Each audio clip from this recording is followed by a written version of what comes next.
come to us. Let us help you figure out what the value of your product is so that when you take it back to market, you can be successful.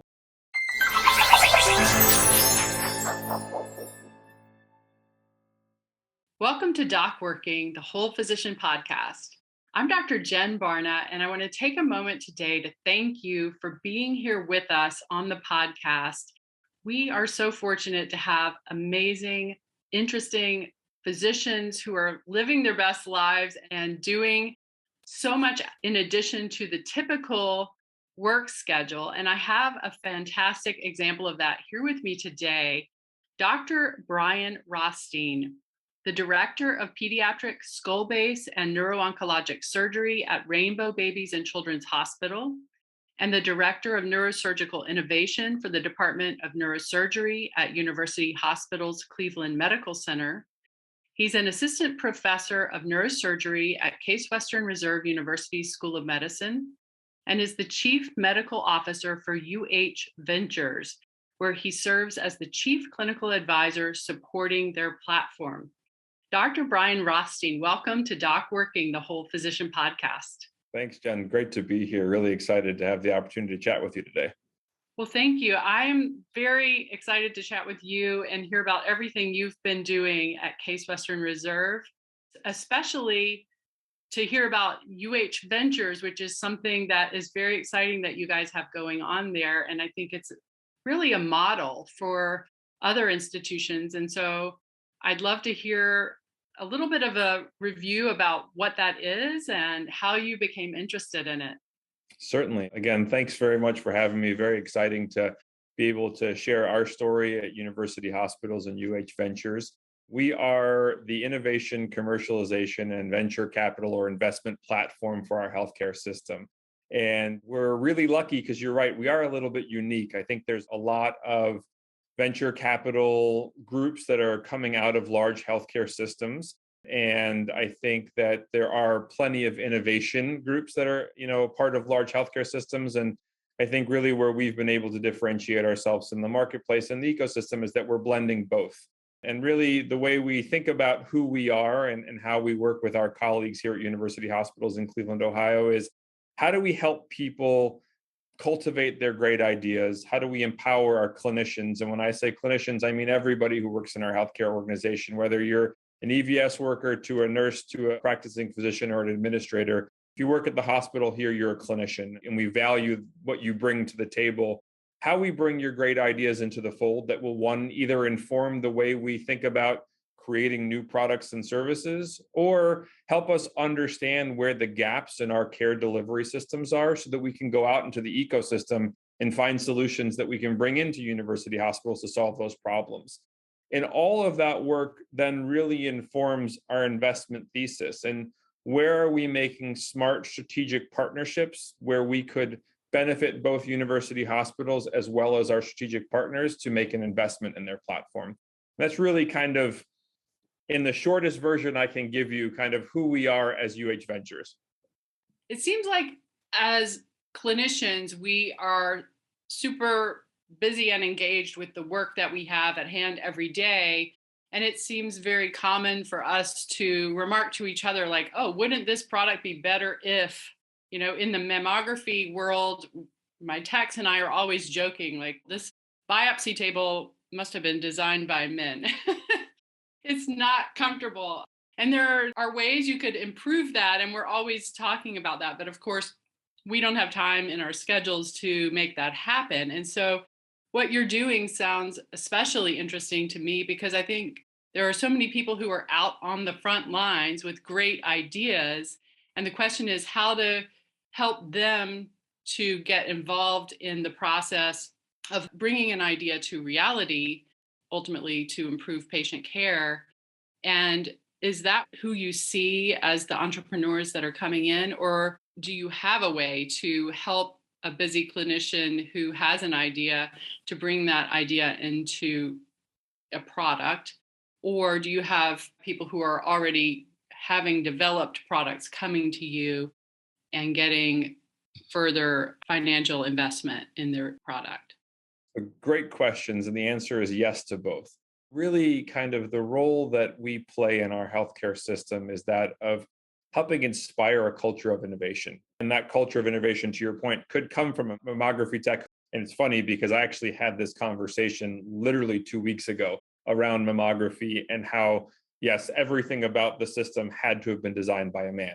And how if you haven't actually seen a mammography table and the way that the system works, it doesn't resonate. But once you walk in and you see it, it's like, that can't be comfortable. That can't work ergonomically, right? There's so many constraints to the way that the system is designed. And certainly it works for what it's designed for, but it'd probably be better. And so the answer is yes. When we have a clinician who works, as a mammography tech or someone who works on a front line who sees a challenge with the way that the Alaris pump is working, and they have an idea for a solution to that problem, we ask them to bring those solutions to us. And we ask them to bring them in the form of a question or a problem statement, say, this is the challenge that I'm having. Because in design thinking and design theory, it's really easy to come up with a solution, but that solution doesn't always necessarily really address the root of that problem. So what we really try to do is educate our teams here at university hospitals around the concept of what is human-centered design, what is design thinking, and how do we tease out what is the problem statement, or what are the how might we questions, right? How might we fix this problem? And it's really fun and engaging, and it really gives people a chance to come to us with a really simple, literal back of the napkin idea, right? I was sitting in the cafeteria and I've been having this problem with X system in the hospital, or this type of patient, or this disease process, or I'm a surgeon and the tools that I have just aren't adequate for what I'm trying to accomplish. I drew this picture. I think it could be a game changer in orthopedic surgery, but I don't know what to do. And that's what our team is there for. And they'll evaluate that idea. We'll do some market diligence and understand what's the real need, what's the real opportunity, interview that person who came with the idea. We have something called an invention disclosure form where we allow our clinicians to protect their ideas, right? If we can find something that's really novel, it should be, protected intellectual property, right? And potentially patentable. So we go from the ground level of the back of the napkin idea and picture all the way up to the way that you asked the second part of the question, someone who actually was in their garage tinkering and built their own prototype. That's happened too. We had somebody who was very unhappy with the mobility of children who are ventilated. And it's very hard for toddlers who have trachs, who need to be able to move around their home if they're vent dependent with tracheostomies. And they came up with a really cool idea of something they built in their garage, and they brought it into the venture suite and said, hey, can we actually make this into a product that we could use? And so, from that, we call this homegrown inside out pathway. It doesn't matter where the idea comes from in terms of who has the idea or what the idea is. Everybody gets that attention to be able to say, could this really transform the way that we deliver care? Or could it transform the engagement or the experience that our patients can have if we were to use something like this? And we try to put that lens on it because our goal is to find the greatest ideas no matter where they come from. And sometimes really small ideas turn into really incredible big things. And those could be service line changes. Those could be care delivery models. They could be new care pathways. They could be products and services or devices. They could be an app. It could be a AI algorithm with machine learning that transforms the way that we manage our blood utilization in the hospital. Those are all examples of things that have grown out of the UH ecosystem through the Ventures platform. If I'm hearing you correctly, and I love the examples that you've given, it sounds like asking the right question at the beginning of the process is a critical step. Would you say that that's the case? Absolutely. And I think that we try to create a culture around learning as well. And we have great partners, both locally inside of university hospitals within the Ventures team who are experts at that. We have folks who have PhDs in design thinking. We have people who are industrial designers and engineering backgrounds who can really help us tease out those key pieces of that question. But we also dedicate a tremendous amount of time to education. We have recurring innovation days that happen where we can introduce themes and concepts. We have a program called Innovation on Tap, where we actually host a lunch and learn, if you will, where we teach about design thinking, about human-centered design, about IP, how to protect your IP, how to think about ideas, how to ask good questions. We host full, day-long events that are just devoted towards innovation in particular realms of healthcare. And so, we're really lucky in that we have a lot of support from our healthcare system as well as donors. We have been able to recently receive a gift from Ellen and Mike Foyer. Mike Foyer was the founder of OfficeMax. He's a Clevelander, and he is a true innovator, right? And in his time, he created that big box store that didn't exist before. And he sees the value of the smallest idea. So he and his wife donated a really large sum of money for us to create our own incubator. And to that point around how do you ask the right question, we actually do a call for ideas 4 times a year, where we go out to the entire system and we say, hey, what's your idea? Bring it to us. We review it. We go through it with Mr. Foyer and our chief medical officers, and also our CEO of our system, Dr. Megarian. And Dr. Megarian and Mike pick the winners, and we fund their projects. So we try to take an idea and a question and we try to turn it into something real. And that's really kind of the exciting part about what we're doing within Ventures from an innovation perspective. My first question is it limited to Case Western Reserve, Cleveland as a metropolitan area, or what are the limitations? For these funding mechanisms that we have in place currently, they are local, meaning it's within University Hospitals, Cleveland Medical Center, and then our surrounding hospitals. So University Hospitals Health System is a very large regional healthcare system. We have more than 20 hospitals. So every single one of our employees gets the message and can participate in this.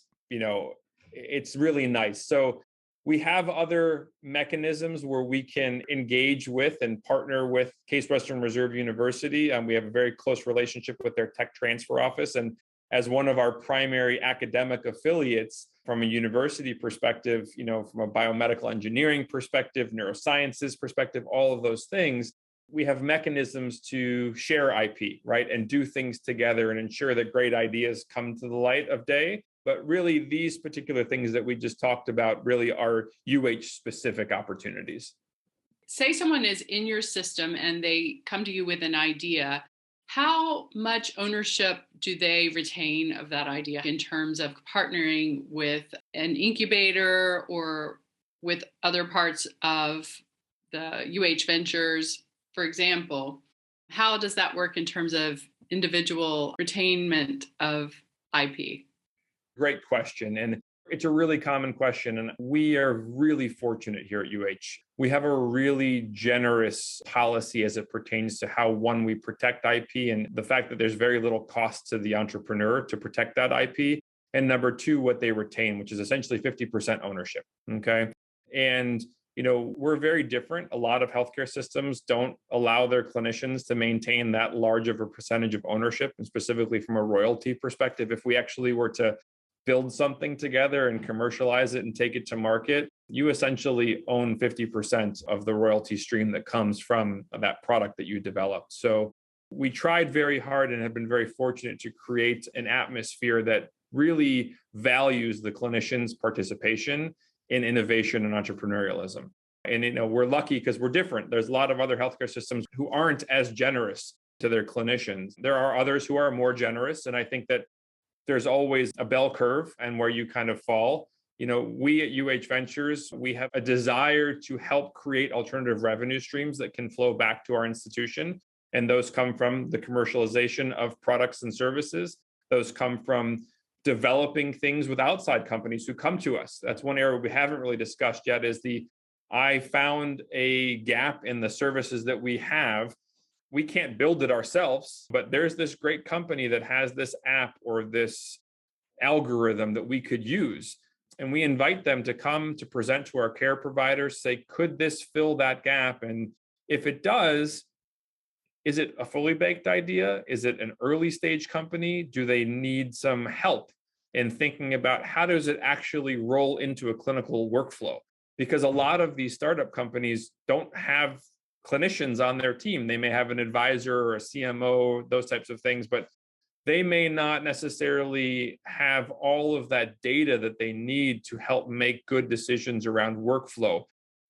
physician efficiency, the extra click problems, all of those pieces that make workflow and what we're doing on a day-to-day basis from a clinical perspective really challenging. And so we'll partner with these companies that are early stage, and we'll help them evolve their technology or evolve their product from a co-development perspective. And sometimes that means that we end up with some ownership stake in the company just because of the work that we're doing together.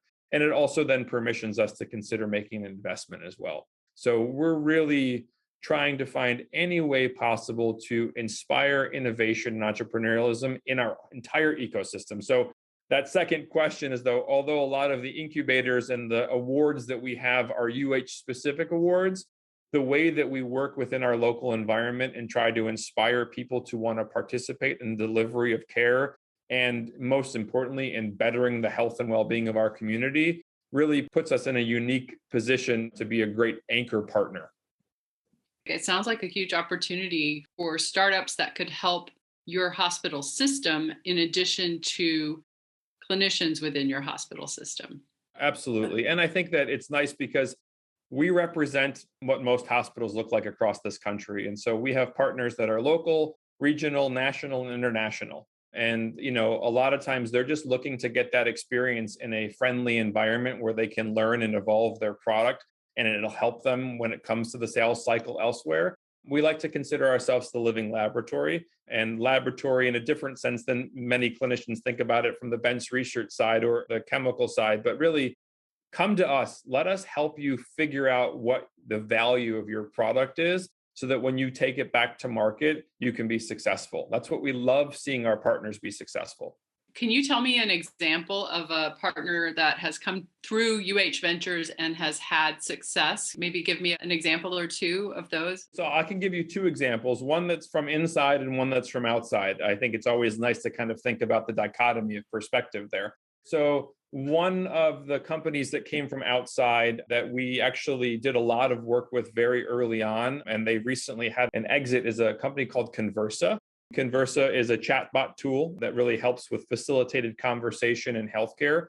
And, we partnered with them about 3 years ago, very early stage, included an investment in the company, wanting to use their technology and kind of help think about the evolution of their technology. And for better or for worse, actually, COVID really became a pivotal moment in that company's life cycle. And the work that we did together to create our screening tools for symptomatic screening for our employees, really Conversa became the way that our employees did their screening every day. And so it was a great opportunity for us to leverage the technology and really kind of push it forward and work very closely with them as a partner. And I really believe, and this is a selfish belief, that the role that we played with them as a partner organization really helped them continue to grow and really kind of inform the success that they had in terms of an exit very early in their life cycle. Another company that's a local company, that's our company, it goes back to that conversation where I talked a little bit about blood management.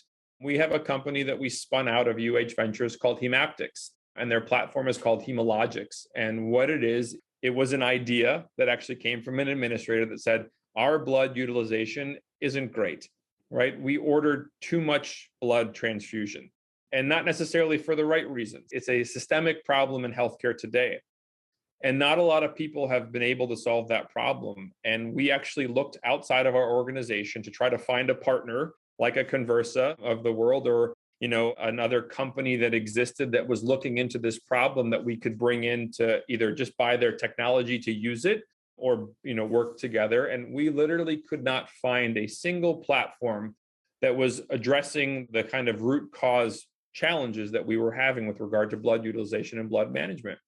So one of our critical care physicians got together with one of our nurse managers and one of our folks who work in the managers of the blood bank and one of our IT experts. And they said, okay, if we were going to build something, what would it look like? And they did. It took them 2.5 years to go through iteration and design, developing the algorithms, but they built a product that is now available for sale in the marketplace. And it is a blood utilization management tool based upon algorithms that provides both dashboards to clinicians and as well as a platform for education. So I could go to you as a clinician who's ordering blood transfusions, and I could show you, listen, if you look at the way that you order blood transfusions as compared to your peers, you're actually an overutilizer. And here's why you're an overutilizer.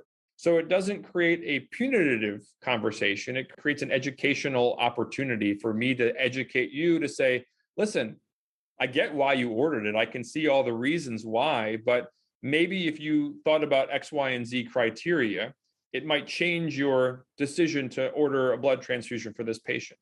And so it's just an example of how a homegrown mandate, it wasn't really an idea. It was like, we need to do better, right? We need to do a better job of being stewards of blood, turned into a product that's now commercially available. Fantastic. What interesting examples. I love hearing about those. I think a lot of physicians get so sort of engrossed in the grind of every day that it's easy to lose that feeling of purpose in what we do. And when you have something like this that you're doing in addition to your work as a physician in your specialty, I think it gives you that extra something that you're looking forward to, that you're really enjoying every single day in your work in a different way than you enjoy the work that you do in your specialty. So it gives you kind of that extra incentive to just want to be there and want to be involved. So I'm curious how you came to this particular interest and how that influences your work in neurosurgery. Certainly. I think that's a great question. It comes down to the fact that I've always been a tinkerer and someone who likes to ask questions. My background actually is not that of healthcare or science. I actually went to undergraduate business school. I studied marketing and advertising, and that's where I started my career actually in sports management. And after, a couple of years of working in that field, I just recognized that it wasn't where I wanted to be long term. And so it was a very selfish decision, but I just wanted to be doing more for other people. And my dad was a pediatric gastroenterologist, and I was like, never do I ever want to be a doctor. And I know what his lifestyle is like. He's leaving in the middle of the night, not around. But it actually turned out that he was really just an incredible role model from that perspective. And it had a lot of silent influence on me. And when I finally realized that medicine was the right path, I went to medical school. And from the moment that I was in medical school, I started asking questions like, why do we do it this way? It's a classic business approach to things and trying to solve problems and trying to be evolutionary in the way that we do things, not necessarily transformative, but why do we do it this way? Why do we educate this way? Why do we document this way in the medical record? Why do we use these products in the operating room as opposed to these ones? Because these ones cost a lot less and they do the same thing. So all throughout my education and residency, I did a lot of kind of cost analysis work, a lot of kind of innovation work from a service design perspective. How do we bring new services to our patients that they don't otherwise get? And it really just sparked this kind of creative juices that I was missing from my old career in business, that not that you can't be creative in medicine, but really in a different way. And it was a natural evolution. As a resident, I began working with what was the early version of UH Ventures, what's called UH Innovations. So I spent some time with them during my research years in residency. And after I came back from fellowship, I just knocked on the door and I was like, hey, I don't know what I can help with, but I love the things that you guys are doing. You're meeting with startup companies, you're, having startup challenges, you're an incubator, like just it all sounded, for lack of a better description, really cool. I was like, can I just play in the sandbox? Can I be a part of all of this? And I started off by volunteering my time. When you're building a practice, fortunately, especially in pediatric neurosurgery, it takes some time to get busier. And I had the time to dedicate and I just got involved. And I just said, listen, put me on the meeting. I'll happily show up. I'm happy to give my perspective. I like to ask hard questions. And it just organically grew into a really unique opportunity for me that evolved to the role that I have today. And to answer your specific question, I literally have the best job in the world. I get to do what I love clinically, which is to take care of children and their families who have neurologic illness. Yet I also get to work with all of my partners in our healthcare system to help them be fun, creative, and innovative thinkers about how we influence our community. Because when I made that decision to go from being in business to being in healthcare, I wanted to help people. And what I think sometimes we get very tunnel vision around is when we pick a specialty, we help one person at a time. And for some people, that's great. And they love that. What I realize is that although I like doing that, I really like trying to help everybody. And so I get to do both now. I get to fix problems in children who have neurologic illness, hopefully most of the time, and help them and their families get well and improve their quality of life and the longevity of their life in certain situations, which is an unbelievably rewarding opportunity to have. And I'm humbled every day by the opportunity to help participate in their care. But then we get to think globally in the venture suite. And how do we affect the microcosm that is university hospitals? A little bit macro perspective, the city of Cleveland and Cuyahoga County, a little bit more macro. How do we use the leverage, the power that we have within our institution to affect the region? And then hopefully we are able to participate in some form of transformative care delivery change that affects lots of people around the country and potentially the world. It's just exciting and it's invigorating. And as much as I love my 3 children and my wife and our 2 dogs and our cat at home, there's not a single day that goes by that I'm like begrudgingly walking to work or, leaving my car. It's just such an exciting time to be a part of healthcare innovation. And I just feel so lucky to have the opportunity that I have. That is fantastic. Well, how do you balance that? Like, how do you balance the home life and the work life? Or do you find that you just, you love the work and you work all the time? Or what's your take on the balance of it all? I will openly say I'm learning. It's still pretty early in my career from a practicing perspective. And I think every day is an evolution. In general, I split my time. I'm 60% clinical, 40% administrative. But as we both know, clinical takes whatever responsibility it takes. And sometimes that's 100% of the time. And sometimes the administrative work requires more time, energy, and effort. One thing that I learned from my dad is that I wanted to be present and accounted for. And although he wasn't home all the time, when he was home, he was present and accounted for. And obviously, cell phones were very different back then when I was a kid as they are now. So I have to remind myself to put it somewhere where I can't see it unless I'm on call. And I try really hard. And my wife helps me remember that piece of it because there's always more emails to check and there's always more things to be doing. But I really try hard to say at the end of the day, I'm going home to be with my family and to be with my kids and be engaged until bedtime. And after bedtime, if there's more work to be done, then I'll get back on the computer and do more work. But a mentor of mine taught me that it is possible to not do work at home as long as you're really diligent with your time during the day. And I haven't figured that one out yet, but I aspire to be able to do that. And then to answer the specific question, it all depends on the week. If I'm on call, I tend to be more clinical, but try to participate as much as I can at ventures related activities. And when I'm not on call, my schedule works out that I have kind of an every other day setup where clinical day, ventures day, clinical day, but sometimes they overlap. And what I'm fortunate to have is an unbelievable group of leaders within the ventures team. And our entire team just understands that for me, my clinical role is my number one priority always. And no one ever asks a question. No one ever blinks an eye if Brian is not there. They know that I'm there in spirit and that I'll get caught up and that I'll, be able to contribute when the time comes. But if I leave a meeting or I take a pause and answer a question, it's because we're doing something that's more important kind of from a personal perspective of taking care of a child. Fantastic tips. It sounds like you're absolutely on the right track. I really appreciate all of your insights. You are such a great example and also doing such interesting things. I look forward to hearing more as time goes on of all of the different projects and ventures that you get involved with. And thank you so much for joining me today on Doc Working, the Whole Physician podcast. Thank you so much for having me, Jen. It was a pleasure to talk to you, and hopefully we can come back and continue the conversation sometime soon.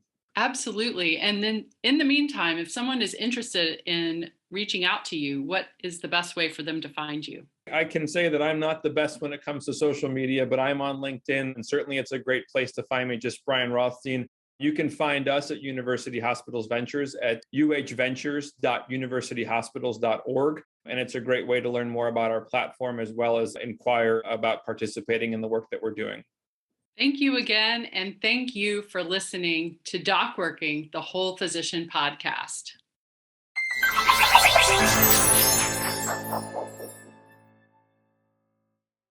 I'm Amanda Taryn, producer of Doc Working, the Whole Physician podcast. Thank you so much for listening. Please don't forget to like and subscribe and head over to docworking.com to see all we have to offer.